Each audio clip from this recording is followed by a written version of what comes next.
पर्वत पर अंतिम तीर्थेश श्री वर्धमान स्वामी का समोसरण लगा हुआ था और प्रभु के समोसरण में मुख्य श्रोता के रूप में विराजमान राजाधिराज शैणिक महाराज ने भगवान से प्रश्न किया कि भगवान, अनादि काल से हम इस संसार में भ्रमण कर रहे हैं, लेकिन हमारे लिए अब तक सुख की प्राप्ति नहीं हो पाई। आखिर सुख प्राप्ति का उपाय क्या है और दुख से मुक्ति का उपाय क्या है? कृपया मार्गदर्शन देने की कृपा करें। जिनेंद्र भगवान ने अपनी दिव्य देशना में कहा, भूश्रेणिक, संसार से पार होने का कोई उपाय है तो वह है सम्यक दर्शन। सम्यक के साथ किया गया थोड़ा सा भी धार्मिक कार्य हमारे लिए विशेष फल की प्राप्ति कराता है और सम्यक से रहित होकर के बड़े बड़े धार्मिक अनुष्ठान भी हमारे लिए किंचित फल की भी प्राप्ति नहीं करा पाते। कल अपन सभी सुन रहे थे कि छोटे छोटे कार्यों से भी, छोटी छोटी क्रियाओं से भी कर्म का बंध होता है और छोटे से छोटी क्रियाओं से भी पुण्य कर्म का बंध होता है। एक बार पूजा करी, आपके लिए हो सकता है कि वही पूजा पूज्य बना दे, और एक बार पूजा करी मिथ्यात्व के साथ तो एक बार नहीं अनेक बार पूजा करने पर भी आपको पूज्यता प्राप्त नहीं करा पाए। एक को भगवान बना रही है वही पूजा और एक को अपमान दिला रही है वही पूजा। सब कर्मों की विचित्रता है। अकृत पुण्य ने पूर्व में जिस प्रकार के कर्म किए उसका प्रभाव यह था कि घर में कुछ भी नहीं था।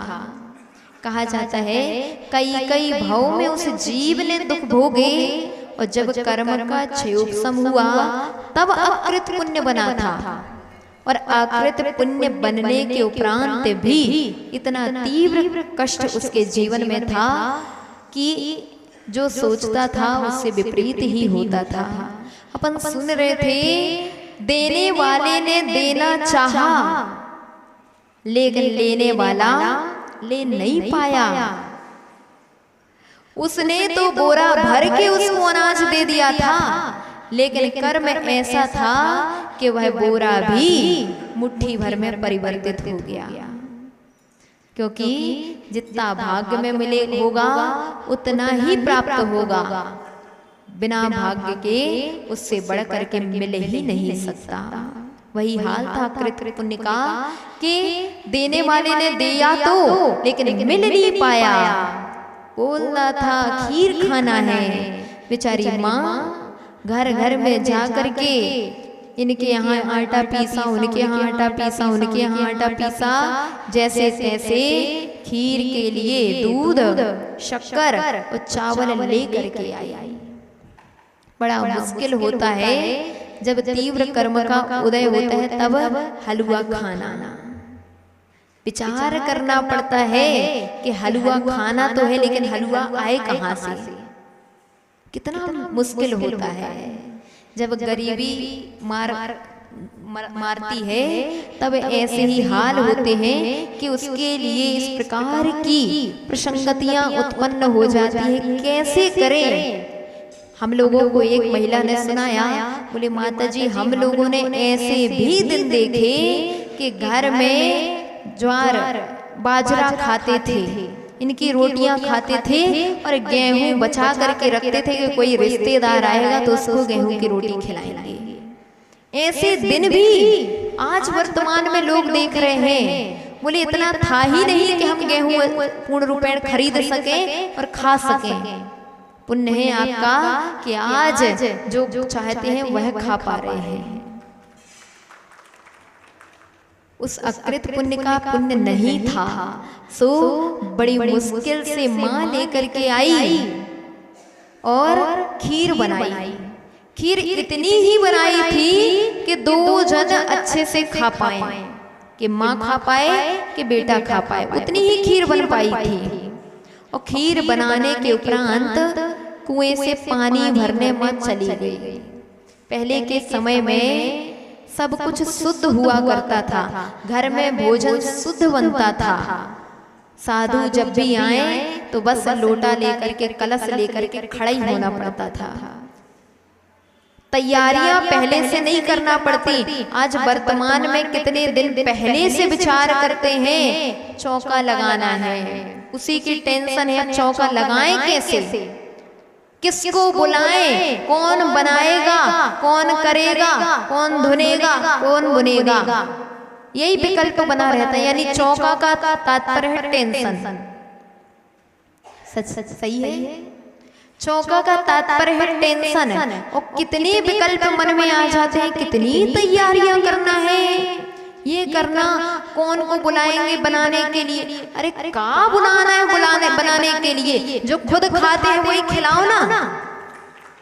टेंशन किनको होती है, चौका कौन नहीं लगा पाता, जिनके लिए चौका घर में नहीं होता। घर में क्योंकि चौका है ही नहीं, घर में क्या है, किचन बना हुआ है, जहाँ 4 प्रकार की शुद्धि हो उसका नाम चौका है। अब घर में चौका है ही नहीं, घर में तो किचन बनी हुई है, अभक्ष्य बनते हैं रोज रोज, चौका तो बनाना पड़ता है कभी कभी। यही कारण है कि वो चौका के कारण टेंशनें होती हैं, चिंताएं होती हैं, कौन बनाएगा। अरे 56 भोग क्यों बनाना, हम तो कहेंगे जो खाते हो वही बनाओ ना।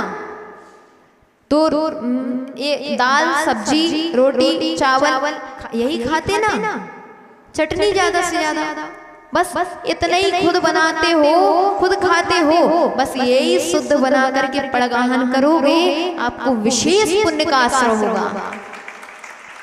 और अगर आपने चौका अलग से लगा करके पड़गाहन किया है तो आपको दोष लगेगा। क्या बोल देते हैं, हमारे घर में तो चौका लग रहा है। अरे ये नहीं बोला करो कि चौका लग रहा है, आप तो ये बोला करो कि हम इतने दिन तक शुद्ध भोजन खाने का नियम ले रहे हैं, हम शुद्ध भोजन करने का नियम ले रहे हैं इतने दिन, चौका नहीं लगा रहे हैं। जब आहार के 46 दोष देखते हैं तो उसमें एक यह भी दोष है कि साधु के निमित्त से भोजन बनाना। और जब आप साधु के निमित्त से भोजन बनाते हैं तो साधु को भी दोष लगता है और आपको भी दोष लगता है। कई बार लोग चौके में आएंगे, माता जी खीर आप ही के लिए बनाई है। एक बार श्यामगिरी में एक महिला आई थी, कहीं से उनकी पहचान थी, बहुत उनकी लगन थी, राग था।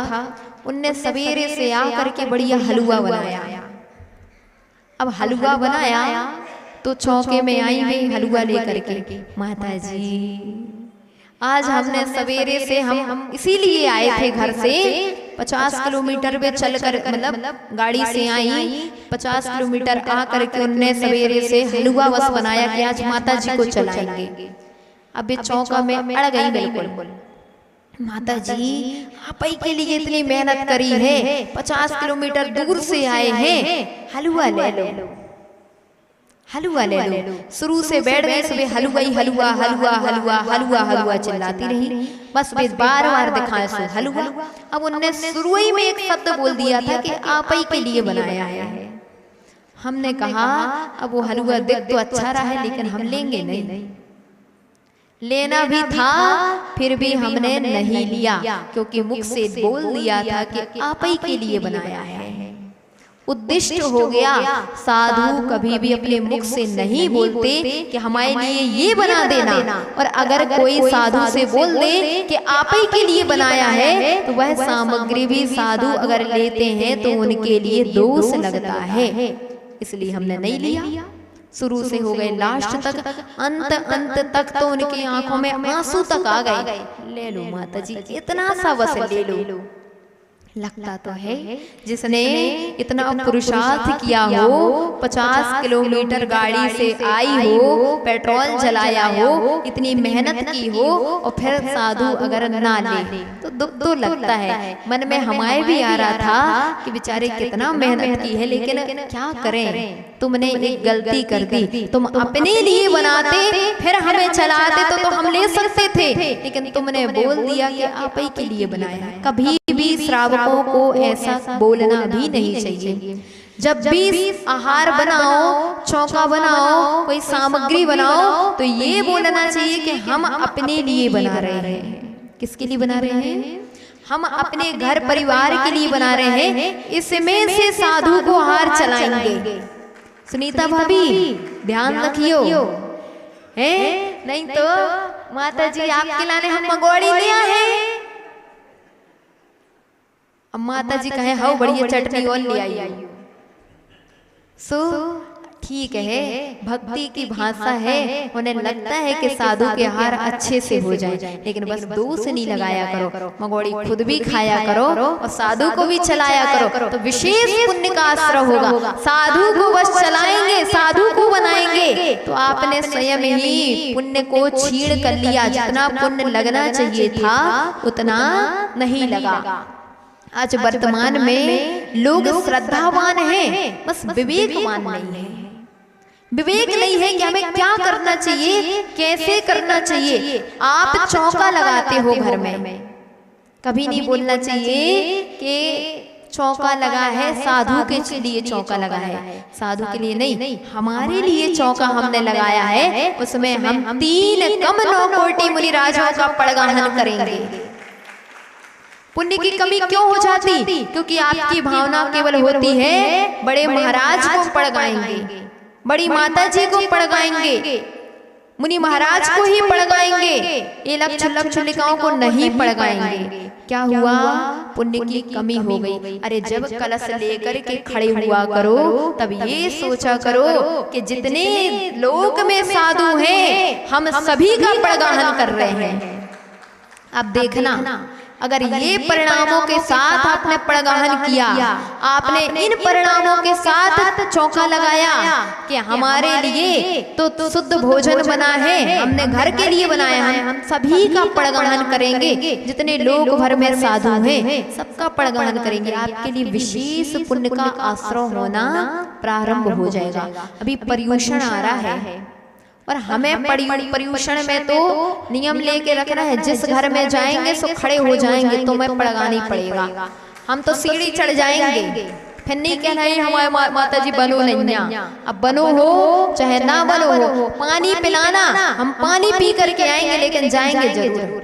फिर नहीं बोलना कि माता जी हमें तो पता ही नहीं, तो हमारे तो शुद्ध भोजन ही नहीं बनो, अंतराय करके आ जाएंगे, पानी भी नहीं पिलाओगे। लेकिन हम दूसरे घर में माता जी इतने पड़क जाओ, जहाँ हमारा मन होगा, जहाँ पे विधि बनेगी, जिस घर का नियम लेंगे। क्यों? विधि है, हो सकता है घर का भी नियम ले ले, हो सकता है इतनी गली का नियम ले ले, उस गली में इतने घर छोड़ करके जाएंगे वो नियम ले ले। आपके यहाँ पड़गाहन करने वाले कोई खड़े हो या ना खड़े हो, हमें तो घर का नियम लिया तो चले जाएंगे। ध्यान रखना, पर्युषण में ऐसी विधि होने वाली है तो शुद्ध भोजन आपको करना है। साधु के लिए नहीं बनाना कि माता जी पता नहीं हमारे घर में आ गई, तो ये नहीं, हम शुद्ध भोजन बना करके रखेंगे और माता जी नहीं 3 कम 9 कोटि मुनि महाराज का पड़गाहन करेंगे। ऐसे ही भाव बनाए थे अकृत पुण्य की मां ने। अकृत पुण्य ने खीर बना करके रखी और बोली कि बेटा हम आ रहे हैं घर तक ना, पानी भर के आ रहे हैं। अकृत पुण्य बाहर खड़ा हुआ था, इतने में ही मुद्रा लगा करके एक साधु आ गए। क्या लगा करके आए थे? अंजलि लगा करके कि मुद्रा लगा करके। नितिन क्या नाम है? नवनीत भैया, मुद्रा लगती है कि अंजलि लगती है? मुद्रा लगती है। चौके में बहुत सारे लोग क्या गलतियां करते हैं? हे महाराज नमोस्तु नमोस्तु नमोस्तु, अंजलि छोड़ मुद्रा बांध आहार ग्रहण कीजिए। जबकि बोलना क्या चाहिए था, मुद्रा छोड़ अंजलि बांध आहार ग्रहण कीजिए, लेकिन उल्टा बोलते हैं अंजलि छोड़ मुद्रा बांध विहार कीजिए। जो कहे तो नहीं कही, इतना ही कही कि हार कीजिए। सो महाराज भी कह रहे कि भावना तो सही है, बस शब्द गलत है, कोई बात नहीं, एडजस्ट कर लेते हैं, लेकिन अब गलती मत करना। जब साधु का पड़गाहन घर में हो, मुद्रा छुड़वाओ तो ये बोलना कि हे स्वामी नमोस्तु नमोस्तु नमोस्तु, मन शुद्धि वचन शुद्धि काय शुद्धि आहार जल शुद्ध है। मुद्रा छोड़ अंजलि बांध आहार ग्रहण कीजिए। नहीं तो हमारी रजनी चाची जाके बोल के आए मुद्रा छोड़ अंजलि छोड़ मुद्रा बांध विहार कीजिए, ऐसा नहीं बोलना। महाराज आ रहे थे सामने से, अकृत पुण्य के परिणाम जागृत हो गए, पुण्य का उदय आ गया।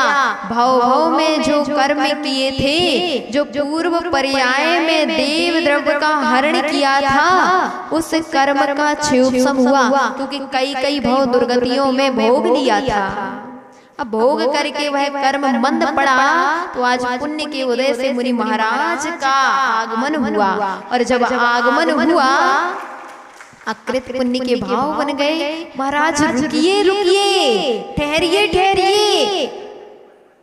महाराज रुक गए, कोई बात नहीं, अत्रो अत्रो बोल पाओ, टिष्ठो टिष्ठो बोल पाओ, कोई बात नहीं, रुकिए रुकिए ठहरिए ठहरिए भी बोल दिया ना तो भी पड़गाहन हो जाएगा। आपने संस्कृत में अत्रो अत्रो बोला है, अकृत पुण्य में हिंदी में बोल दिया था रुकिए रुकिए ठहरिए ठहरिए। अर्थ तो वही है, शब्द अलग हो सकते हैं, अर्थ एक ही है। महाराज खड़े हो गए। अब महाराज ने देखा कि कोई नहीं है, बच्चा बस खड़ा हुआ है।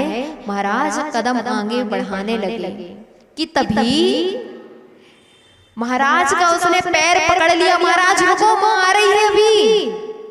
महाराज कदम बढ़ा ही रहे थे कि उधर से माँ भरा कलश लेकर के आ गई। और महाराज की विधि ही यही थी। महाराज ने तुरंत ही वहां पर जाकर के नवधा भक्ति पूर्वक पड़गाहन प्रदान किया और महाराज की विधि मिली। सो चौका में पहुंचे। चौके में पहुंचे, आहार प्रारंभ हुआ। माँ ने सोचा खीर तो उतनी ही बनी है जितनी कि हम दोनों को खाना है, कोई बात नहीं, हम इसी में से महाराज को देंगे। महाराज के लिए अपने हिस्से की खीर दे दी, जो रखी हुई थी उसमें से अपने हिस्से की खीर चला दी। अब महाराज लेते रहे। अब अकृत पुण्य बोल रहा था माँ और ले आओ खीर, और ले आओ। माँ और ले गई, फिर बोला और ले आओ, और ले गई, और लगा और ले आओ, और ले आओ, और ले आओ। महाराज के आहार निर्विघ्न संपन्न हो गए। और खीर का कटोरा जब देखा तो खीर उतनी की उतनी थी। कहा जाता है दान देने से कभी घटता नहीं है। खीर उतनी की उतनी और महाराज के आहार हो गए। माँ विचार कर रही थी कि ये कैसा चमत्कार है, खीर उतनी ही है और सब महाराज के आहार हो गए। कोई बात नहीं, महाराज को पिच्छी प्रदान की, महाराज को नमोस्तु बोला, बेटा छोड़ने गया। अब दोनों बेटा और माँ ने भोजन करना शुरू किया। भोजन किया, पेट भर गया, फिर भी खीर बची रही। अब क्या किया जाए खीर का? उनने कहा चलो मोहल्ला पड़ोस में बांट दें प्रसाद के रूप में। सुनने मोहल्ले में बांटना शुरू किया, सबको बुलाया, आओ, एक दो को बुलाया, खीर निकाल के देते गए। खीर को देखा सो उतना ही की उतना ही, फिर और बुलाया, फिर खिलाया, खीर उतनी की उतनी। मोहल्ले भर को बुला लिया, खीर उतनी उतनी। नगर भर को बुला लिया, खीर उतनी की उतनी। अक्षय पुण्य, साधु की अंजलि में ग्रास देने से अक्षय पुण्य का आश्रय होता है।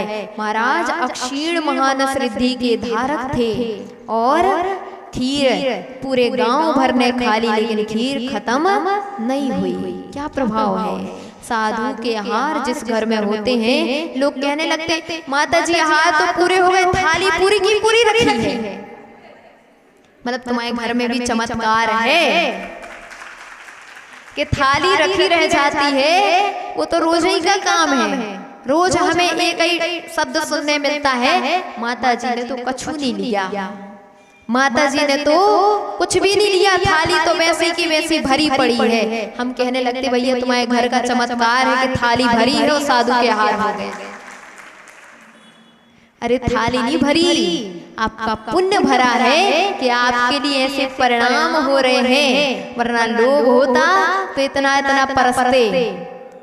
पुण्य के भाव हैं, देते जा रहे हैं, देते जा रहे हैं। जो इस प्रकार के भाव रखता है उसके घर में कभी कमी पड़ती ही नहीं है। आचार्य श्री के एक बार आहार हुए घर में, साक्षात घटना सुना रहे हैं। खड़गपुर की बात है, बंगाल की। दूर चौका लगा था और चौके में केवल 2 साधु की व्यवस्था की गई थी। पहली बार उनके घर में चौका लगा। बंगाल में वैसे ही साधु दुर्लभ है और श्रावक भी श्रावक पने से दुर्लभ है, जानते ही नहीं ज्यादा। चौका लगा लिया। अब चौका लग गया, केवल 2 के व्यवस्था करके रखी थी। आचार्य श्री पुण्य के योग से पड़ गए। अब उस दिन कुछ साधुओं की दीक्षा दिवस था, तो 3 साधु और चले गए। पानी था केवल एक चरी, एक क्या बोलते उसको, एक गुंड पानी था और दूसरे गुंड में आधा भरा पड़ा था, बस इतना ही पानी था। आचार्य श्री के आहार के लिए जैसे आचीसी पड़ गए तो आचीसी के साथ बेहद सागर जी फिक्स थे, 2 हो गए। अब खुश हो गई पूरी घर के लोग कि अरे वाह आचार्य श्री आ गए हैं। थोड़ी देर बाद देखा सो 3 साधु और आ गए। अब जहां खुशी थी अब वो खुशी घबराहट में बदल गई कि अब क्या करेंगे। कोई बात नहीं, जैसा होगा करेंगे। सामान भी उतना बनाया था उन्होंने कि घर के लिए और महाराज के लिए हो जाए, तो इस प्रकार से व्यवस्था की थी। आहार चलाना शुरू किया। 3 साधु पास में खड़े हो गए, क्योंकि गुरुजी ने सबको बहुत एडजस्टमेंट सिखाई है।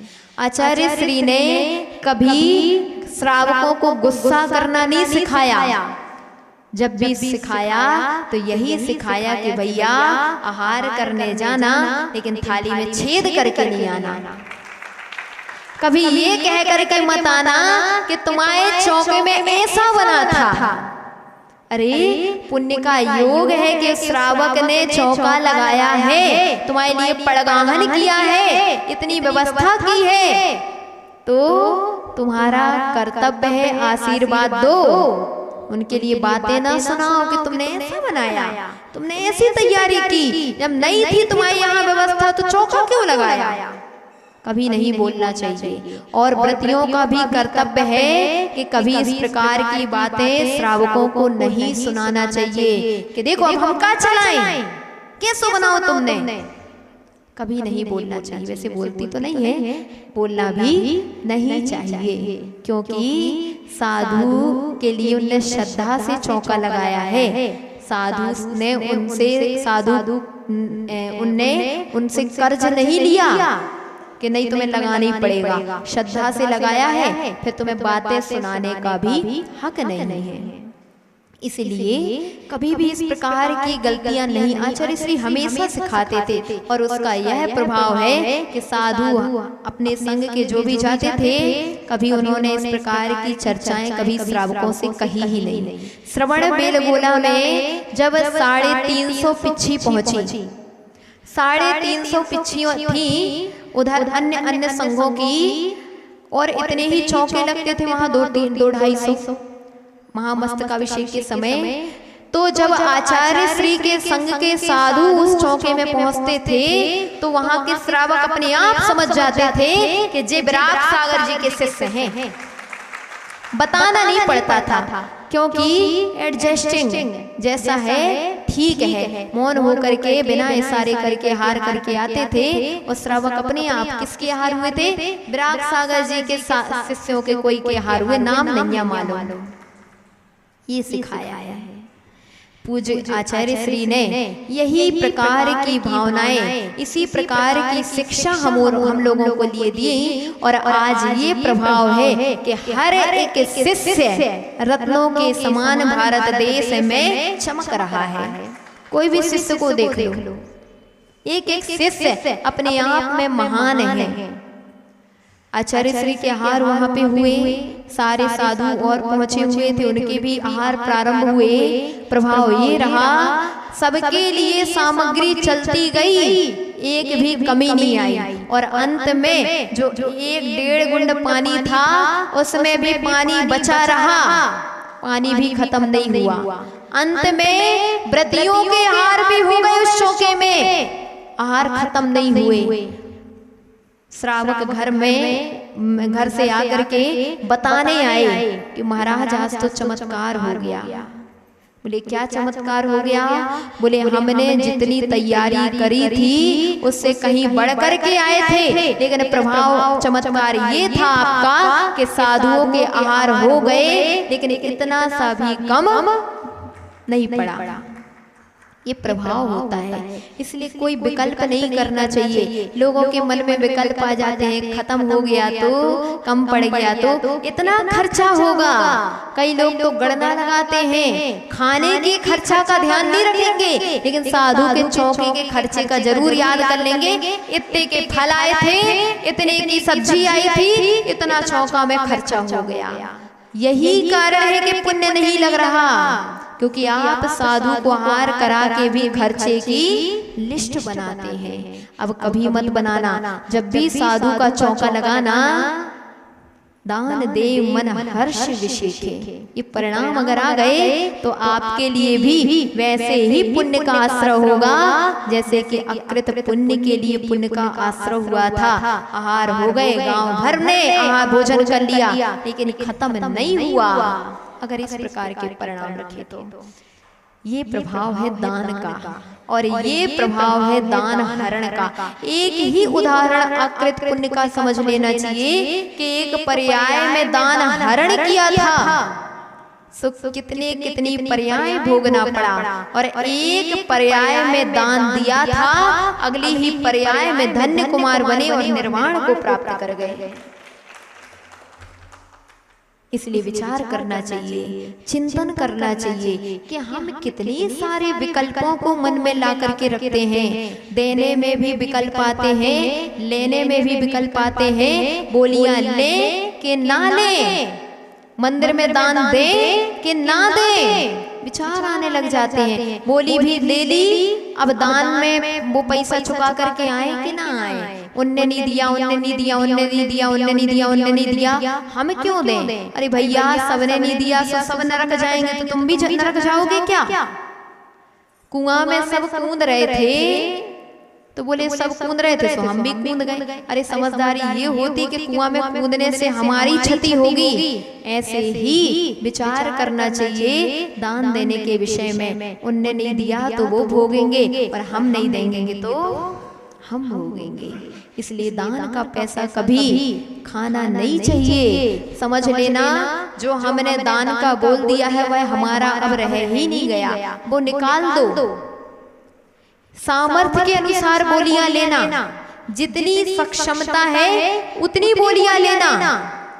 अधिक कर लेते हैं तो विकल्प आते हैं। चौका खाली गया, किनको विकल्प आते हैं? जिनने 56 भोग बनाए थे, जिनने अपने घर के लिए सामान बनाया था, उन्हें काय का विकल्प? उनके लिए तो यही है, साधु नहीं आए, कोई सागर नहीं आए तो स्वयं सागर सही, कोई श्री नहीं आई तो स्वयं श्री सही, कोई मति नहीं आई तो स्वयं मति सही। इसलिए विचार किया करो, कभी चौकों में अपनी शक्ति से ज्यादा मत बनाना। क्या लगता है? शर्म। बोले कौका के है तो थालियां भर भर के बनाते हैं। स्वयं विचार किया करो, कितना लेते साधु? एक दाल लेंगे, 1-2 सब्जी ले लेंगे, रोटी ले लेंगे, पेट इसी में भरता है। 56 आइटम तो दिखाने के होते हैं कि हमने कितने बनाए हैं। कई लोगों के मन में आने लगता है कोई का अगर हम इतना ना बनाए, कोई का मत विचार किया करो। अगर कोई का विचार करते रहोगे तो घर में कभी तुम्हारे चौका लगा ही नहीं सकता। कोई का नहीं सोचो, हमारी जितनी शक्ति है हम अपने अनुसार लगाएंगे, जिसकी जितनी शक्ति है वह अपने अनुसार लगाए, ठीक है। इसलिए कहेंगे शुद्ध भोजन बनाया करो और शुद्ध भोजन बना करके पड़गाहन किया करो। 4 महीना मिले थे, हमने 1-1.5 महीना तो यूं ही गवा दिया। अब मिलेगा चलो पर्यूषण का अवसर, कम से कम उन दिनों में शुद्ध मर्यादित सामग्री बना करके हम पड़गाहन करेंगे। लेकिन पड़गाहन इसीलिए नहीं करेंगे कि पड़गाहन करने से पुण्य मिलता है, घर में पैसा बढ़ता है। अभी बात उसी की चल रही थी, पैसा बढ़ाने के लिए चौका नहीं लगाया जाता। आचार्य महाराज कुंद कुंद देव रेणसार में लिखते हैं, बत्थु समग्गो मूढ़ो लोही लभई फलम जहा पच्चा, अणाणी जो विषया सत्तो लहई तहा चेवा। यानी जैसे वस्तु आदि सामग्रियों से भरा हुआ लोभी, परिग्रह से लदा हुआ लोभी, लोभ के कारण धर्म कार्य करता है।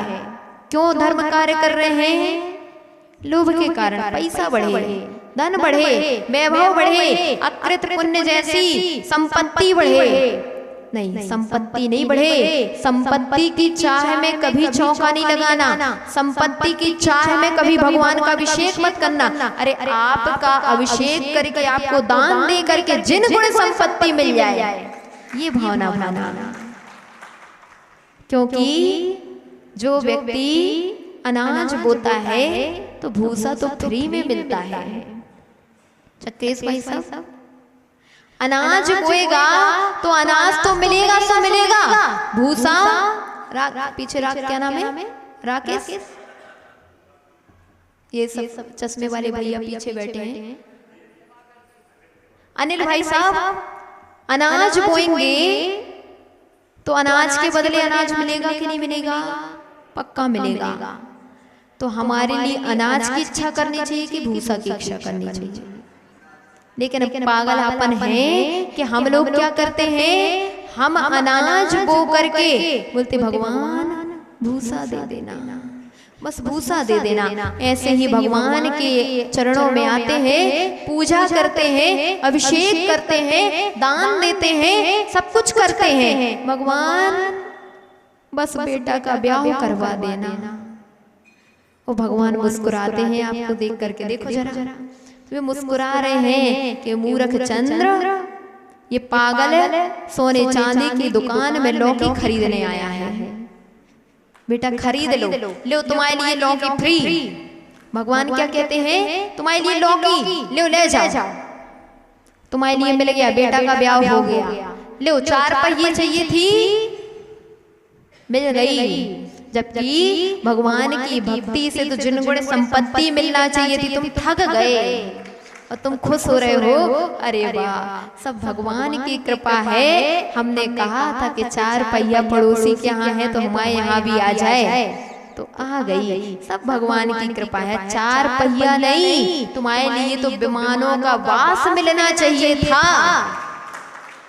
भक्ति के प्रभाव से विमान में देव बनते, वहां पर 1 4 पहिया नहीं, अनेकानेक देव एक ऑर्डर में तुम्हारे 4 पहिया बन जाते।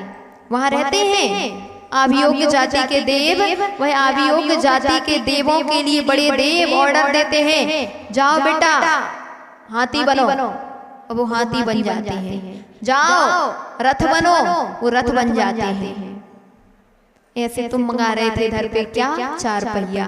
अरे 4 पहिया की सोच ना करते, 4 पहिया ना मंगाते, भगवान से मंगाते कि भगवान आप जैसा बन जाए। तो अभी पंचम काल में तो उनके जैसा नहीं बन सकते, लेकिन वहां विमानों में जरूर जन्म लेते। वहां 4 नहीं, 9 पहिया मिलते। लेकिन तुमने क्या किया? तुमने व्यर्थ में अनाज को बो करके भूसा की चाह कर ली। सम्यक दृष्टि बिल्कुल भी ऐसा नहीं होता। अब जब भी भगवान के चरणों में आना, कभी एक शाय लेकर के मत आना कि भगवान ये दे दो, ये दे दो, ये पूरा हो जाए, ये पूरा हो जाए, कभी मत बोलना। ये चीजें तो केवल और केवल भूसा है, अपने आप मिलेगी।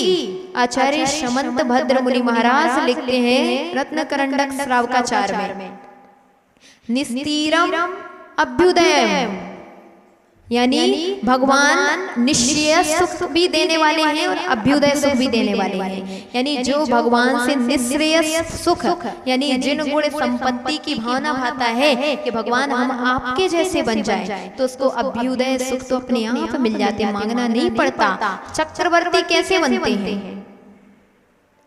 चक्रवर्ती कौन बना? चक्रवर्ती वह बना जिसने भगवान बनने की भावना उठाई है, लेकिन उस समय इतना तीव्र पुण्य नहीं था कि छपक श्रेणी में आरोहण नहीं कर पाया, लेकिन मुनि बन करके उसने ऐसा पुण्य का अर्जन कर लिया कि अगली पर्याय में चक्रवर्ती बना। तो चक्रवर्ती बन करके तीर्थंकर चक्रवर्ती बन करके केवल ज्ञान को भी प्राप्त कर गया, यहाँ सुख भोगे और बाद में भी सुख भोग रहा है। कौन भोगेगा? जिसने केवल वही भावना भाई है, और जिन्होंने ये भावना भाई है उनको कुछ नहीं मिलता, बस उतना ही उतना। इसलिए जब भी भगवान के चरणों में आओ, एक प्रार्थना अवश्य किया करो। कौन सी? पूछो कौन सी? हे भगवान, ऋच कालम अच्छेमी पूजेमी।